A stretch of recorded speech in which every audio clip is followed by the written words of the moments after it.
On December 19, 1979, Michelle Martinko left Westdale Mall in Cedar Rapids, Iowa. She was 18 years old, a high school senior just days away from Christmas. The mall was crowded that evening, packed with holiday shoppers moving in and out of brightly lit stores, arms full of bags, minds already turned toward family dinners and winter break. Michelle had gone to the mall for something ordinary, something small. It was the kind of errand no one remembers later, because it's supposed to end quietly. She never made it home. As the evening wore on, Michelle's absence became noticeable. Hours passed. When her car was eventually located in the mall parking lot, it didn't immediately raise alarm. Cars were often left overnight. The lot was large, busy, and anonymous. But when someone approached the vehicle and looked inside, it became clear something was terribly wrong. Michelle was still in the front seat.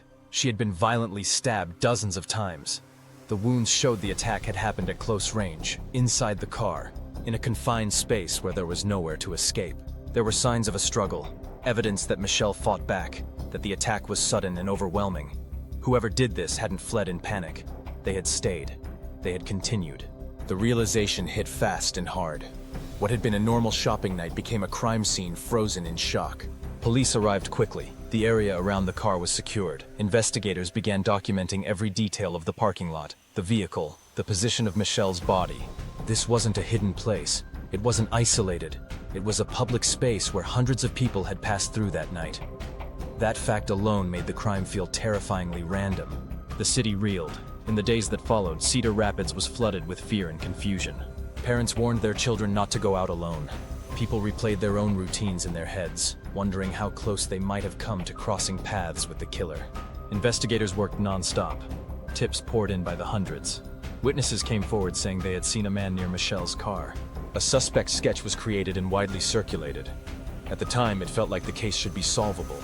There was physical evidence. There were witnesses. There was a clear timeline. Investigators believed they were close, but each lead led to another dead end. Eyewitness descriptions conflicted. The sketch didn't match anyone definitively. Suspects were interviewed, eliminated, and crossed off the list one by one. And then investigators ran into a wall that effort alone could not break. In 1979, DNA testing as we know it did not exist. Biological evidence could be collected and preserved, but it could not identify an unknown suspect. There were no databases, no computerized comparisons, no way to take a profile and search the public. The evidence could tell investigators what had happened, but not who had done it. Weeks turned into months, months turned into years. The case was reviewed again and again. New detectives inherited old files. Witnesses were re-interviewed. The evidence was re-examined as technology slowly improved. When DNA databases like CODIS eventually became available, Michelle's case was entered. But CODIS only works if the person you're looking for is already in the system. The man who killed Michelle wasn't. He had never been arrested for a qualifying crime. He had no record that would trigger a match. To the system, he didn't exist. Even with DNA, the case went nowhere. And so it stalled. Not because investigators stopped caring, but because there was nowhere left to go. Michelle's family lived inside that silence. Years passed. Birthdays came and went. Christmas returned again and again, each one marking another year without answers. The case faded from headlines, but it never disappeared. It lingered, unresolved, waiting. What investigators could never determine was why. That lack of motive is deeply unsettling, but it is not unusual in stranger-on-stranger murders. In cases like this, violence is often not planned over time. It can be triggered in a single moment, by rejection, anger, or a perceived loss of control, and then carried out with overwhelming force. Science can identify who committed the crime and how it happened, but it cannot recover intent that was never spoken. In Michelle's case, DNA would eventually reveal the truth of who. The reason why may never be known. For decades, that unanswered question sat beside the evidence, untouched. Then, nearly 40 years after Michelle was murdered, investigators made a decision that changed everything. In 2017, preserved DNA from the crime scene was sent for advanced testing using a method that did not exist in 1979, forensic genetic genealogy. This time, investigators weren't asking whether the DNA matched a criminal database. They were asking a different question entirely. Who is this person related to? The DNA profile was uploaded to a public genealogy database. The results were not dramatic. There was no immediate name. Instead, investigators received distant matches, people who shared small portions of DNA with the unknown suspect. Third cousins, Fourth cousins. People who had no idea their family tree was about to intersect with a murder investigation. Investigators began building that tree slowly and carefully. Each branch represented an entire family line. Most of them had nothing to do with the crime. They had to be eliminated one by one, using records, timelines, locations, and age ranges. This process took months.